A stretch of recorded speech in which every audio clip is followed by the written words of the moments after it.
আজকে বানাবো chicken Mughlai. Chicken Mughlai মনে হয় যেন অনেক কঠিন, না কোনো কঠিন না। আমি সহজেই কি করে বানানো যায় সেই রেসিপিটি আপনাদের কাছে তুলে ধরি। পুরো ভিডিওটা দেখবেন।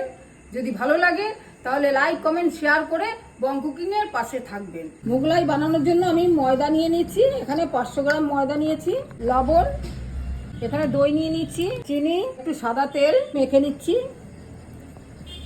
অল্প জল দিয়ে দিয়ে আমি একটা নরম ময়াম তৈরি করে নেব। দই দিলে একটু নরম আর খেতেও স্বাদ হবে। মোগলাইটা খাওয়ার জন্য একটা তরকারি বানাতে হয়, সেই তরকারিটা আমি বানিয়ে নিচ্ছি। এর জন্য আলু কেটে নিয়েছি। চিকেনের পুরটা দেওয়ার জন্য আমি একটু চিকেনটাকে কষিয়ে নিই। আমি একটু বোনলেস চিকেনের কিমা করে নিয়েছি, এই কিমাটা আমি একটু কষিয়ে নেব। চিকেনগুলোকে তেলে দিয়ে দিচ্ছি, পেঁয়াজ দিয়ে দিচ্ছি, আদা রসুনের পেস্ট, ধনের গুঁড়ো, জিরে, লঙ্কা, টমেটোগুলোও দিয়ে দিচ্ছি, পুরো নাড়িয়ে নেব। এখানে আমি টোস্ট বিস্কুট গুঁড়ো করে নিয়েছি আর বাদাম গুঁড়ো করে নিয়েছি। এখানে কাঁচা পেঁয়াজ দিয়ে দিলাম আর কিছু লঙ্কা কুচিয়ে দিয়েছি, ধনে পাতা, কষিয়ে রাখা মাংসগুলোকেও দিয়ে দিলাম, একটু ঘিও দিয়ে দিলাম। এইভাবে আমি মেখে নিচ্ছি সব। সুন্দর ময়মটা দেখো কত সুন্দর হয়েছে। মোগলাইয়ের ডোটা একটু বড় হয়, আমি এরকম বড় বড় করে ডো বানিয়ে নেব। একটা বেলনির মধ্যে আমি তেল দিয়ে নিলাম, তেলটা একটু ভালো করে মেখে নিচ্ছি।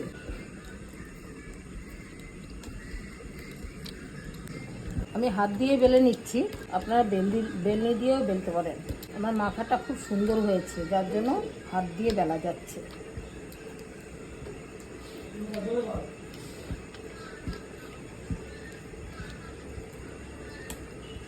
এবার আমি পুর দিয়ে নিচ্ছি।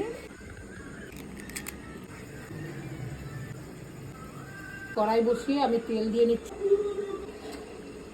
এই টেম্পারেচারে আমি তেলের মধ্যে দিয়ে দিচ্ছি।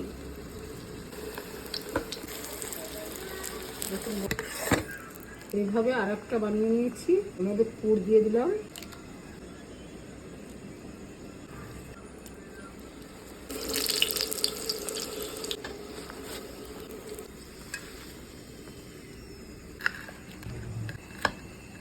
বন্ধুরা, দোকানে যেরকম লেয়ারটা আসে দেখেন, সেইভাবেই কিন্তু পুরোটাই আমাদের রেডি হয়েছে। চিকেন মোগলাইটা এইভাবে বানিয়ে নিলে দোকানের থেকেও বেশি টেস্ট হবে। দেখি আমি একটু খেয়ে। গরম গরম অসাধারণ।